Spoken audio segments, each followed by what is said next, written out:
Hello everyone and welcome. I'm Sara Lihz and today I have a really fun card project for you. It is a see-through shaker card using the new Be Happy die set from Pixidustdesigns. It has tons of dies in it. It's got 3 full bees, this hexagon shape, and a bunch of other pieces. And so I am going to start by ink blending a little bit on my card panel.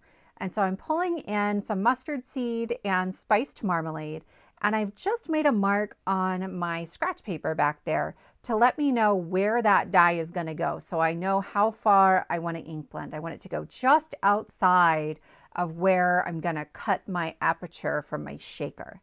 So I've started with my yellow, and then I'm bringing in just a little bit of that spiced marmalade for some extra dimension, some extra layering. I heat set that ink, and now I am just adding a large Post-it note over the top of it. This is going to help me cut through both layers of my card to create this see-through shaker. I'm lining it up and making sure that that is right over that ink blended portion, and then I will peel off my sticky note. I'm working with a black card base, and so I'm just double checking to make sure that my front panel is the same size as my note card. And then I will lay this sticky note right on top of my card base. I added an extra sticky note on there just to make sure things stayed straight. And then I'm going to tape my die in place and run that through my die cutting machine. I opened it up, so I only cut through the front, not all the way through the back as well. So now I have 2 pieces that line up just perfectly. I have added some double-sided tape around the edges of that cut opening. And I have some packaging left over from a die set. And it's kind of thin. That's going to work really well here. And I am just laying it right into that adhesive, and I'm pressing firmly.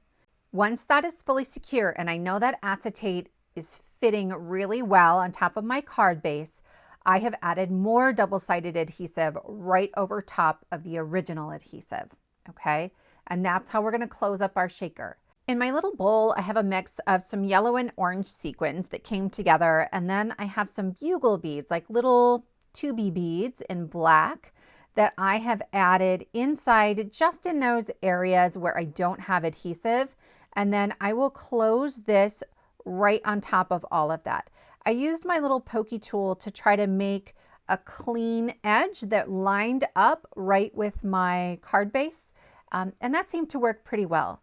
So now I'm laying my panel over the front, and I'm looking at it, and I'm like, there's not enough shaker fill. Like I like my shakers really full. The good news is when you're working with double-sided adhesive and acetate, you typically can very carefully peel it up. It's not going to rip it, but it is pretty sticky stuff. So now I've just given in. I am dumping the entire bowl of shaker mix into that opening, and then I will seal it closed once again.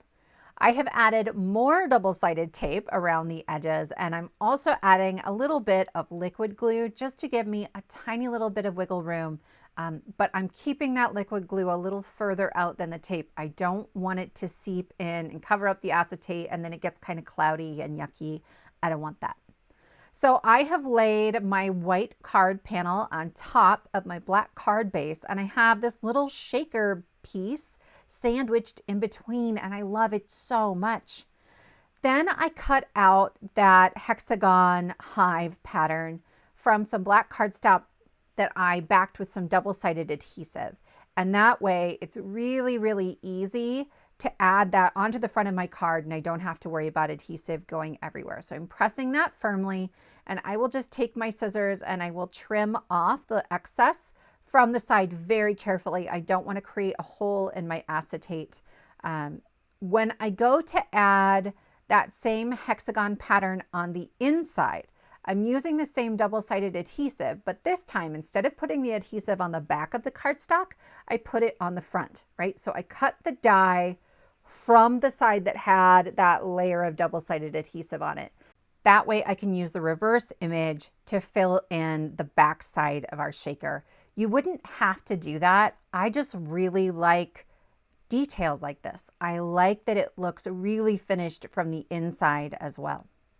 So next I'm coming in and I am gonna ink blend on my bees. You could skip this part, but I'm using melon ink. It's a very, very pale orange. My cardstock is a super bright yellow, and so finding a yellow that was dark enough to add any sort of dimension on there wasn't working for me, and just a pale orange did it. So it creates a little bit of extra roundness around the bee. For this one, we're going to be looking at the bee from the back. I trimmed off the very top of the body, but you don't have to do that. It just brings a stripe a little further up onto the back of the head. It kind of helps if you leave it on there. It makes it look like you didn't just forget the face, but I don't know. I like it this way too. I've done it both ways. I am adding a little bit of glue to some wings that I cut out of a shimmery silvery vellum, and that will finish our first bee. Next, we have this a very happy little guy, and I am ink blending right around the edges of the body and then around the edges of the face, again, just to create that little extra bit of dimension. And I will attach the bee body. These come together really quickly. It's super well designed. It's really easy to see what goes with what piece. And Pixi Dust does such an amazing job with this every single time. I've added the face and I'm trimming off the antenna so that I don't have to try to line up my tiny black antenna with these. And then I'm going to inlay the eyes and the mouth. You don't have to do that. You could just take a black marker onto that base that's behind the face and color that in and then layer the face piece on top, and that would keep you from having to inlay tiny pieces. I like the look of the inlay. I think it just makes it a little extra special. It's a little extra texture on there, and I love texture, but totally up to you. This last bee is a fat little baby bumblebee, you guys. And then I told my kids, and they've been walking around the house singing the baby bumblebee song. Do you guys remember this? Did you grow up with this? I'm trimming off the antenna again now that I've added the body. The bodies really help you to know where to put the face. It sort of just nestles right in there. And then I will inlay on this one the eyes, nose, and mouth. I didn't cut them out of black cardstock. I used the pieces that fell out of my yellow cardstock, and I used a black alcohol marker just to color them in. Any black marker you have would work just fine for this. After I add the antenna, there are also little pieces for the arms and the legs. I don't think you need them, right? There are little yellow pieces kind of sticking out from outside of the body, but adding them again just brings that extra texture, a little extra layering, and I love that. So here's our wings for our little bumblebee. I feel like he's got fat wings too. It's so cute. Tiny little bit of glue at the back, and that will finish up our 3 bees. I am using a stamp set from my stash, and I am stamping the greeting, "Just heard the buzz, it's your birthday."